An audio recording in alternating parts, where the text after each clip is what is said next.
Hello everyone, this is Smriti and welcome back to my channel. So in today's video, we'll be covering our last topic from this chapter, which is your flow and stock concept. अब यही सबसे छोटा concept है, but it is very important concept. बहुत ही important concept है आपका stock variable and flow variable. इसी chapter से मैंने 5 लेक्चर्स ऑलरेडी प्रोवाइड कर दिए हैं, जिनके लिंक मैं आपको डिस्क्रिप्शन बॉक्स में दे दूँगी, वहाँ से आप जाके चेक कर सकते हैं. स्टार्ट करते हैं with your confusing topic. Confusing क्यों? क्योंकि कॉन्सेप्ट क्लियर नहीं होता है, इसीलिए कंफ्यूजिंग. कॉन्सेप्ट क्लियर हो जाएगा तो कन्फ्यूजन दूर हो जाता है. स्टार्ट करते हैं फिर स्टॉक एंड फ्लो वेरिएबल्स. क्या है ये stock and flow variable? Actually variables क्या है? हमारे जो इकोनॉमी में है, बहुत सारे इकोनॉमिक एक्टिविटीज़ होती हैं, बहुत सारे इकोनॉमिक एक्टिविटीज़. ये सारे एक्टिविटीज़ किस लिए होती है? इन वेरिएबल्स की वजह से होती है. और जब इन इकोनॉमिक एक्टिविटीज़ में इकोनॉमिक प्रॉब्लम्स आते हैं तो हम लोग किसको एनालाइज करते हैं? इन्हीं वेरिएबल्स को एनालाइज करते हैं. ठीक है, माइक्रो वेरिएबल्स हैं, मैक्रो वेरिएबल्स हैं, जैसे कि डिमांड हो गया, सप्लाई हो गया, कंजम्पशन हो गया, प्रोडक्शन हो गया, मनी हो गया, जितने भी आपका है. ठीक है, नेशनल इनकम हो गया. ये बहुत सारी इकोनॉमिक वेरिएबल्स हैं. इन्हीं वेरिएबल्स को 2 हिस्सों में डिवाइड कर दिया गया, 2 कैटेगरीज में डिवाइड कर दिया गया. एक को स्टॉक के वेरिएबल्स को दिया गया है और एक फ्लो के कॉन्सेप्ट में वेरिएबल्स को रख दिया गया है. ठीक है, स्टॉक के कॉन्सेप्ट में किन किन वेरिएबल्स को रखा गया है, फ्लो के कॉन्सेप्ट में कौन से वेरिएबल्स हैं जिनको रखा गया है. इसीलिए पहले समझते हैं कि स्टॉक एंड फ्लो है क्या. ठीक है, स्टेटमेंट फॉर्म में समझने से पहले एग्जाम्पल फॉर्म में समझते हैं. मान लीजिए आप अपने आप को कंसीडर करिए. ठीक है, अपने आप को कंसीडर करिए और अभी eight a particular point of time, ठीक है, 26 ऑफ अगस्त 2022 को आपके पास जो कैश रिजर्व है आपके बैंक डिपॉजिट में, आपके पास 10,000 रुपीज़ है. ठीक है, 10,000 रुपये है. At particular point of time जो आपके पास आपके हाथ में जो रिजर्व है, दैट इज़ योर स्टॉक. ये 10,000 rupees is your stock.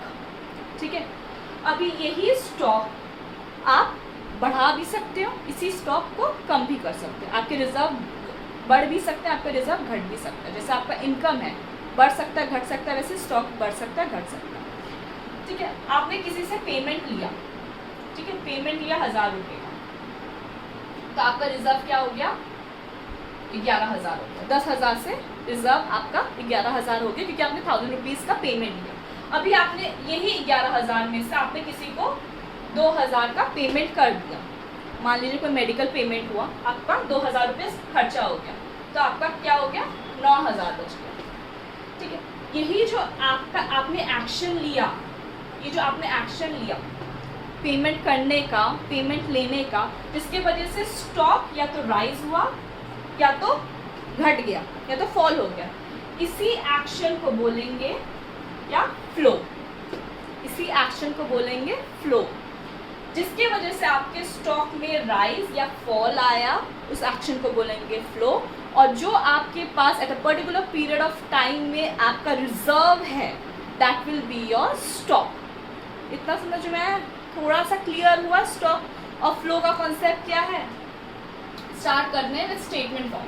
Stock में बोला गया है stock variables are express at a point of time. At a particular point of time में जो आपके पास रिजर्व है, ठीक है, at a particular point of time में ए बी सी के पास जो भी रिजर्व है, जितना भी रिजर्व है, चाहे वो कैपिटल का रिजर्व हो, चाहे वो वेल्थ का रिजर्व हो, चाहे वो एसेट्स हो, जितना भी एट अ पर्टिकुलर आज के डेट में आपके पास जो रिजर्व है, कल का हमें मतलब नहीं है, आने वाले कल से मतलब नहीं है, परसों से मतलब नहीं है, आज का बताओ, आज आपके पास कितना है. ठीक है, that will be your stock. ठीक है, आज आपके पास कितना है, that will be your stock.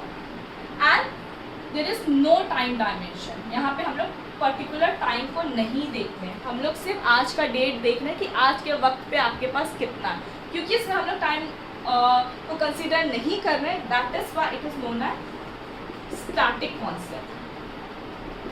ये स्टैटिक कॉन्सेप्ट है, क्योंकि ये रिजर्व का कॉन्सेप्ट है. आपके पास रिजर्व में कितना है, ठीक है, आपके पास अभी आपके पॉकेट में, आपके हाथ में, आपके रिजर्व में कितना है, आज के डेट में, ना ही कल ना ही परसों, आज के डेट में आपके पास आपके हाथ में कितना है, that will be your stock and that's why it's known as static concept. ठीक है, एग्जाम्पल वही हो गया, स्टॉक में कितना कैपिटल है, स्टॉक में आपके पास कितना वेल्थ है, आपके पास कितना सेविंग, आपके पास कितना डिपॉजिट है बैंक अकाउंट में, आपके पॉकेट में अभी इस टाइम कितने पैसे हैं, that is your stock concept, that will be your stock variable. अभी इसी रिजर्व को घटा या बढ़ा सकते हैं, वो जो एक्शन लिया गया है जिसकी वजह से हमारे रिजर्व बढ़ता है या घटता है, that will be your flow concept. जैसे आपने इन्वेस्टमेंट कर दिया, आपके पास 10,000 रुपये स्टॉक में थे, आपने 2,000 का इन्वेस्टमेंट कर दिया, जो वो 2,000 रुपये का इन्वेस्टमेंट किया, that was your flow concept. जो आपने एक्शन ले लिया वो है फ्लो कॉन्सेप्ट। समझ में आया? इजी था कॉन्सेप्ट, समझ में आया ना? कन्फ्यूजन नहीं हो रही है?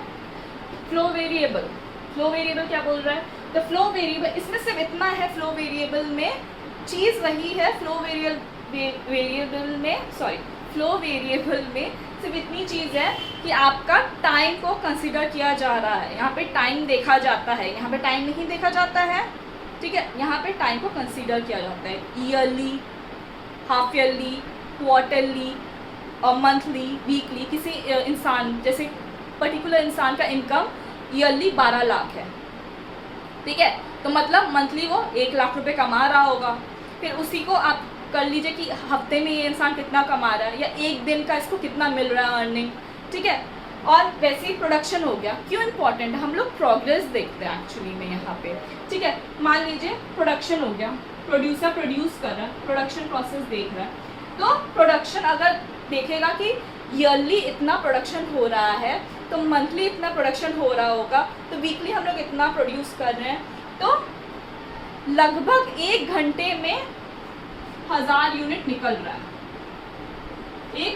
एक घंटे में 1000 यूनिट हम लोग प्रोड्यूस कर दे रहे हैं। ठीक है, इससे हम लोग ये प्रोग्रेस देखते हैं कि 1 घंटे में 1000 कर रहे हैं, तो क्या हम लोग थोड़ा 1 यूनिट और बढ़ा सकते हैं, 1001 कर सकते हैं क्या? इसीलिए प्रोडक्शन देखा जाता है। और इसीलिए क्योंकि यहाँ पे टाइम आता है, तो हम लोग क्या देखते हैं, ईयरली में हम लोग जीडीपी देखते हैं, अपना नेशनल इनकम कैलकुलेट करते हैं। जीडीपी क्यों कैलकुलेट करते हैं? अपने ग्रोथ को देखने के लिए। नेशनल इनकम क्यों कैलकुलेट करते हैं?